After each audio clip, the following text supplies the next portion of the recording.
ಒಟ್ಟಿನಲ್ಲಿ ನೆನ್ನೆ ನಾವು ಫೈನಲಲ್ಲಿ ಕಪ್ಪ ಗೆದ್ಬಿಟ್ವಿ. ಬಟ್ ಸೋತಿರೋ ಪಂಜಾಬ್ ಕಡೆಗೂ ನೋಡಬೇಕು ಗುರು. ಹೌದು, ಅವರು 11 ವರ್ಷ ಆದಮೇಲೆ ಪ್ಲೇ ಆಫ್ಸಿಗೆ ಬಂದಿದ್ರು, ಅದು ಅಲ್ಲದೆ ಫೈನಲ್ಗೂ ಕೂಡ ಬಂದಿದ್ರು.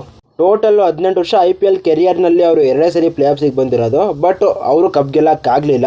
ಒಟ್ಟಿನಲ್ಲಿ ನಾವು ಗೆದ್ದಿದ್ರು, ಅವ್ರು ಗೆದ್ದಿದ್ರು, ಅವರೇ ಗೆದ್ದಿದ್ರು ಕೂಡ ನಮಗೆ ಅಷ್ಟು ಬೇಜಾರಾಗ್ತಿರ್ಲಿಲ್ಲ. ಯಾಕಂದರೆ ಅವರು ಕೂಡ ಹೊಸ ಚಾಂಪಿಯನ್ಸೇ ಆಗಿರೋರು. ಬಟ್ ಇವಾಗ ನಾವು ಗೆದ್ದಿದ್ದೀವಿ 18 ವರ್ಷ ಆದಮೇಲೆ. ಹೋಲ್ ಕಂಟ್ರಿ ವರ್ಲ್ಡ್ ಕಪ್ ಗೆದ್ದಾಗ ನಮ್ಮ ಇಂಡಿಯಾ ಯಾವ ಥರ ಸೆಲೆಬ್ರೇಟ್ ಮಾಡ್ತೋ ಆ ಥರ ಸೆಲೆಬ್ರೇಟ್ ಮಾಡ್ತಾ ಇದ್ದಾರೆ. ಈ ಒಂದು ಮೊಮೆಂಟಮ್ಗೋಸ್ಕರ ನಾವು ತುಂಬ ದಿನದಿಂದ ಕಾಯ್ಕೊಂಡಿದ್ವಿ. ಅದು ಇವತ್ತು ಸಕ್ಸಸ್ ಆಯಿತು. ಅದರಿಂದ ನಾವು ತುಂಬ ಹ್ಯಾಪಿಯಾಗೂ ಕೂಡ ಇದ್ದೀವಿ. ಮತ್ತು ಯಾರು ಹೆಂಗೆ ಟ್ರೋಲ್ ಮಾಡಿದ್ರು ಈಗ ಕಾಲರ್ ಎತ್ಕೊಂಡು ನಮಗೂ ಒಂದು ಕಪ್ಪಿದೆ ಅಂತ ಹೇಳ್ಕೊಬೋದು. ಇದು ಜಸ್ಟ್ ಬಿಗಿನಿಂಗ್ ಮಾತ್ರನೇ. ಹೌದು, ಈಗ ಮ್ಯಾಚ್ಗಳ ಬಗ್ಗೆ ಮಾತಾಡ್ತಾ ಹೋಗೋಣ. ಇವತ್ತು ಟಾಸ್ನ ಗೆದ್ದಿದ್ದು ಪಂಜಾಬ್ ಕಿಂಗ್ಸು ಟಾಸ್ನ ಗೆದ್ಬಿಟ್ಟು ಬೌಲಿಂಗ್ನ ತಗೊತಾರೆ. ಇನ್ನು ಮ್ಯಾಚ್ ಆಗ್ತಿರೋದು ನರೇಂದ್ರ ಮೋದಿ ಸ್ಟೇಡಿಯಮಲ್ಲಿ. ಇಂದಿನ ಮ್ಯಾಚಲ್ಲಿ ಮುಂಬೈ ಮೇಲೆ 200+ ಚೇಸ್ ಮಾಡೋಕ್ಕಿದ್ರು. ಆ ಒಂದು ಕಾನ್ಫಿಡೆನ್ಸ್ ಇತ್ತು ಅಂತ ಕಾಣಿಸುತ್ತೆ. ಬಟ್ ಫೈನಲ್ ಮ್ಯಾಚ್ಗೂ ಅದಕ್ಕೂ ಸ್ವಲ್ಪ ವ್ಯತ್ಯಾಸ ಇರುತ್ತೆ.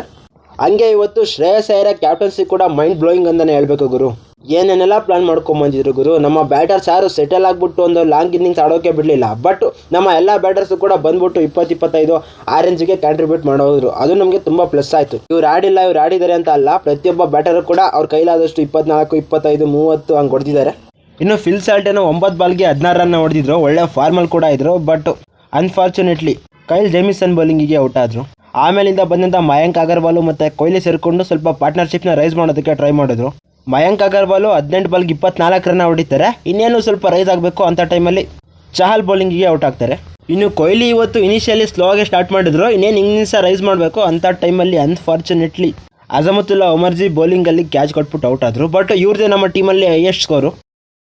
35 ಬಾಲ್ಗೆ 43 ರನ್ ಹೊಡಿತಾರೆ ವಿರಾಟ್ ಕೊಹ್ಲಿ ಅವರು ಇವತ್ತು. ಹೌದು, ಸಖತ್ ಡಿಫೆನ್ಸಿವ್ ಆಗಿ ಆಡಿದ್ರು. ಹೊಡೆದಿದ್ದು ಕೂಡ ಬರೀ 3-4 ಅಷ್ಟೇ. ಇನ್ನೆಲ್ಲ ರನ್ಸ್ ತಗೊಂಡು ರನ್ಸ್ ಮಾಡಿರೋದೇನೆ, ಇನ್ನೆಲ್ಲ ಸಿಂಗಲ್ ತಗೊಂಡು ರನ್ ಮಾಡಿರೋದೇನೆ. ಆಮೇಲಿಂದ ರಜತ್ ಪಟಿದಾರ್ ಬಂದರು. 16 ಬಾಲ್ಗೆ 26 ರನ್ ಹೊಡೆದ್ಬಿಟ್ಟು ಒಂದು ಒಳ್ಳೆ ಇಂಟೆಂಟಲ್ಲೇ ಕಾಣಿಸ್ಕೊಂಡ್ರು. ಬಟ್ ಅನ್ಫಾರ್ಚುನೇಟ್ಲಿ ಜೇಮಿಸನ್ ಬೌಲಿಂಗಿಗೆ ಔಟ್ ಆದರು. ಪ್ರತಿ ಮ್ಯಾಚ್ ಬಂದ್ಬಿಟ್ಟು ಡಕ್ಔಟ್ ಆಗಿ ಹೋಗ್ತಿದ್ದಂಥ ಲಿವಿಂಗ್ ಸ್ಟೋನು ಈ ಮ್ಯಾಚಲ್ಲಿ ಪರವಾಗಿಲ್ಲ, ಒಂದು ರೇಂಜಲ್ಲಿ ಬೆಟರಾಗಿ ಪರ್ಫಾರ್ಮ್ ಮಾಡಿದ್ರು. 15 ಬಾಲ್ಗೆ 25 ರನ್ ಹೊಡಿತಾರೆ ಅವ್ರು ಇವತ್ತು. ಇನ್ನು ಜಿತೇಶ್ ಶರ್ಮಾ ಕೊಟ್ಟಂಥ ಫಿನಿಶಿಂಗ್ ಟಚ್ ಇದೆಯಲ್ಲ, ಅದು ನಮಗೆ ತುಂಬ ಇಂಪಾರ್ಟೆಂಟ್ ಗುರು. ಹೌದು, ಒಂದೆರಡು ಶಾರ್ಟ್ಸ್ ಹೊಡೆದ್ರು, ಅವು ಮೈಂಡ್ ಬ್ಲೋಯಿಂಗ್ ಆಗಿದ್ವು. ಅದರಲ್ಲೂ ಹಿಂದೆಗಡೆ ಒಂದು 6 ಹೊಡೆದ್ರು, ಅದು ಮಾತ್ರ ಮೋಸ್ಟ್ ಫೇವ್ರೇಟ್ ಶಾರ್ಟ್ಸು. ಇನ್ನು ಶಫರ್ಡು ಕೂಡ 9 ಬಾಲ್ಗೆ 17 ರನ್ ಹೊಡಿತಾರೆ. ಬಟ್ ಅವರು ಲಾಂಗ್ ಇನ್ನಿಂಗ್ಸ್ ಆಗಿ ಕನ್ವರ್ಟ್ ಮಾಡೋಕ್ಕಾಗಲಿಲ್ಲ, ಬೆಟರ್ ಫಿನಿಶ್ನ ಕೊಡಲಿಲ್ಲ. ಬಟ್ RCB ಅವರು 170 ಅನ್ನೋದು ಅಥವಾ 180 ಅನ್ನೋದು ಬೆಸ್ಟು ಟೋಟಲ್ಲು ಅಂತ ಅಂದ್ಕೊಂಡಿದ್ರಂತೆ. ಬಟ್ ನಾವು ಅದಕ್ಕಿಂತ ಒಂದು ಹತ್ರ ನೆಕ್ಸ್ಟನೇ ಹೊಡೆದ್ವಿ, 190 ಮುಟ್ಸಿದ್ವಿ. ಅದರಲ್ಲೂ ಡೆತ್ ಓವರ್ನಲ್ಲಿ 3 ವಿಕೆಟ್ ಬಿದ್ದು ವರ್ಷದೀಪ್ ಸಿಂಗಿಗೆ, ಮತ್ತು 3 ರನ್ ಕೊಟ್ಟಿದ್ದು. ಅದರಲ್ಲೂ ಜೇಮಿಸನ್ ಬೌಲಿಂಗಲ್ಲಿ ಸಖತ್ತಾಗಿ ಬಂದ್ವು ರನ್ಸು. ಒಟ್ಟಿನಲ್ಲಿ ಜೇಮಿಸನ್ನು ರನ್ಸ್ ಹೊಡಿಸ್ಕೊಂಡ್ರು ಕೂಡ ವಿಕೆಟ್ಗಳ್ನು ಕೂಡ ಹಂಗೆ ತೆಗೆದ್ರು. ಇನ್ನೇನು ಹೇಳೋದು ಗುರು, ನಮ್ಮ RCB ಆಲ್ಔಟಿಂದ ಎಸ್ಕೇಪ್ ಆಯ್ತು ಅಷ್ಟೇ. 9 ವಿಕೆಟ್ನ ಕಳ್ಕೊಂಡು 190 ರನ್ನ ಹೊಡೆದ್ರು. ಒಟ್ಟಿನಲ್ಲಿ ಒಂದು ಚಾಲೆಂಜಬಲ್ ಸ್ಕೋರನ್ನೇ. ಬಟ್ ಪಂಜಾಬ್ ಮುಂದೆ ಅದು ಸ್ವಲ್ಪ ಕಡಿಮೆನೇ. ಯಾಕಂದರೆ ಹಿಂದಿನ ಮ್ಯಾಚಲ್ಲಿ ಅಷ್ಟೆಲ್ಲ ಈ ಸೀಸನಲ್ಲಿ ಯಾವ ರೇಂಜಿಗೆ ಅವ್ರು ಬ್ಯಾಟಿಂಗ್ ಆಡಿದ್ದಾರೆ ಅಂತ ನಾವೆಲ್ಲ ನೋಡಿದ್ದೀವಿ. ಇನ್ನು ಚೇಸ್ ಮಾಡೋಕ್ಕೆ ಬಂದಂಥ ಪಂಜಾಬ್ ಕಿಂಗ್ಸ್ ಕಡೆ ಓಪನರ್ಸು ಸ್ವಲ್ಪ ಸ್ಟಾರ್ಟಿಂಗಲ್ಲಿ ಸ್ಟ್ರಗಲ್ ಆದರು. ಹೌದು, ಭುವಿ ಬೌಲಿಂಗಲ್ಲಿ ಮೊದಲನೇ ಬಾಲ್ಗೆ 4 ಹೊಡೆದ್ರು. ಬಟ್ ಆಮೇಲಿಂದ ಪ್ರಭ್ಸಿಮ್ರನ್ ಸಿಂಗು ಮತ್ತು ಪ್ರಿಯೇಶ್ ಆರ್ಯ ಸ್ವಲ್ಪ ಸ್ಟ್ರಗಲ್ ಮಾಡಿದ್ರು. ಸ್ವಲ್ಪ ಪ್ರಿಯೇಶ್ ಆರ್ಯ ಇನ್ನಿಂಗ್ಸ ರೈಸ್ ಮಾಡೋಕ್ಕೆ ಹೋಗಿ ಆ್ಯಸಲ್ವುಡ್ ಬೌಲಿಂಗಿಗೆ ಔಟ್ ಆದರು. ಅವರೇ ನಮಗೆ ಇನಿಷಿಯಲ್ ಬ್ರೇಕ್ ರನ್ ತಂದುಕೊಟ್ರು. ಇನ್ನು ಪ್ರಭ್ಸಿಮ್ರನ್ ಸಿಂಗು ಕೂಡ 22 ಬಾಲ್ಗೆ 26 ರನ್ ಹೊಡೆದ್ಬಿಟ್ಟು ನಮ್ಮ ಸ್ಪಿನ್ನು ಮ್ಯೂಸಿಷಿಯನ್ ಆದಂಥ ಕೃಣಾಲ್ ಪಾಂಡ್ಯ ಬೌಲಿಂಗಿಗೆ ಔಟ್ ಆದರು. ಒಟ್ಟಿನಲ್ಲಿ ಕೃಣಾಲ್ ಪಾಂಡ್ಯ ಮಾಡಿದಂಥ ಸ್ಪೆಲ್ಸು ಹಂಗೆ ತಕ್ಕೊಟ್ಟಂಥ ವಿಕೆಟ್ಸು ನಮಗೆ ತುಂಬ ಇಂಪಾರ್ಟೆಂಟು ಗುರು ಇವತ್ತು. ಆಮೇಲಿಂದ ಬಂದು ಜಾಸ್ ಇಂಗ್ಲಿಷು ಒಂದು ರೇಂಜಿಗೆ ಚೇಸ್ ಮಾಡೋ ಥರನೇ ಕಾಣಿಸ್ಕೊಂಡ್ರು. ಅದಕ್ಕೆ ಸರಿಯಾಗಿ ಶ್ರೇಯಸ್ ಅಯ್ಯರ್ ಇವತ್ತು ಬಂದರು. ಬಟ್ ಈ ಸೀಸನಲ್ಲಿ ಆಲ್ರೆಡಿ ಒಂದ್ಸರಿ ರೊಮಾರಿಯೋ ಸೆಫರ್ಡೋ ಬೌಲಿಂಗಿಗೆ ಔಟ್ ಆಗಿದ್ರು ಶ್ರೇಯಸ್ ಅಯ್ಯರ್. ಅದನ್ನೇ ಕೂಡ ಇಲ್ಲಿ ಟ್ಯಾಕ್ಟಿಕ್ಸ್ನ ಫಾಲೋ ಮಾಡಿದ್ರು. ಅದು ಸಕ್ಸಸ್ ಕೂಡ ಆಯಿತು ನಮಗೆ.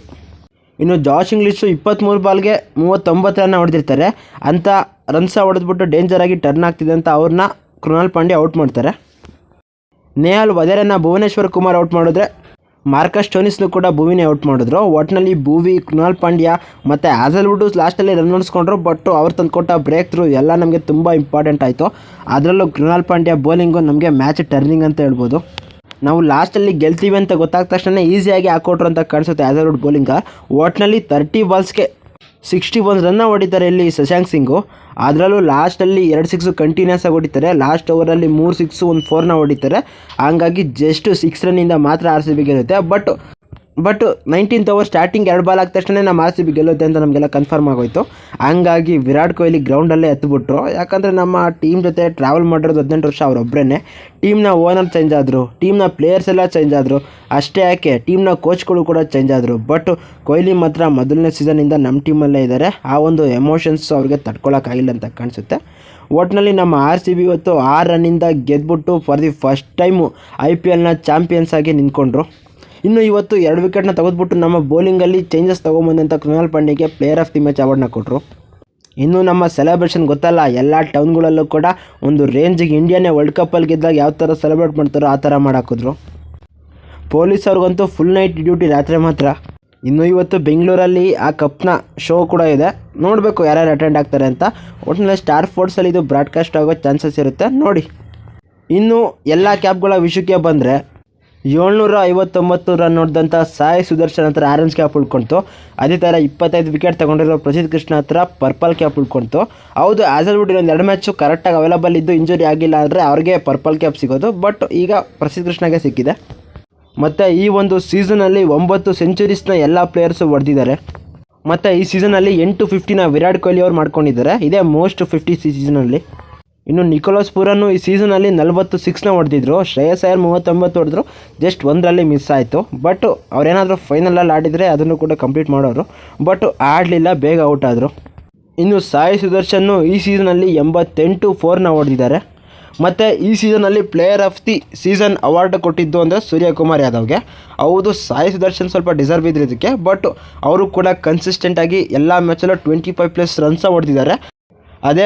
ಅಷ್ಟೇ ಅಲ್ಲ, ಸೂರ್ಯಕುಮಾರು ಟೀಮ್ಗೆ ಕಮ್ಬ್ಯಾಕ್ ಮಾಡಿದ್ದಾದಮೇಲೆ ಮುಂಬೈ ಕೂಡ ಸಖತ್ತಾಗಿ ಪರ್ಫಾರ್ಮ್ ಮಾಡಿ ಪ್ಲೇ ಆಫ್ಸಿಗೆ ಬಂತು. ಹಾಗಾಗಿ ಅವ್ರಿಗೆ ಕೊಟ್ಟಿದ್ದಾರೆ. ಇರಲಿ, ಇವರು ಕೂಡ ಡಿಸರ್ವ್ ಅಂತ ತಿಳ್ಕೊಳ್ಳೋಣ. ಮತ್ತೆ ನಾವು ಸಿಗ್ತಾರೋಣ. ಬಾಯ್.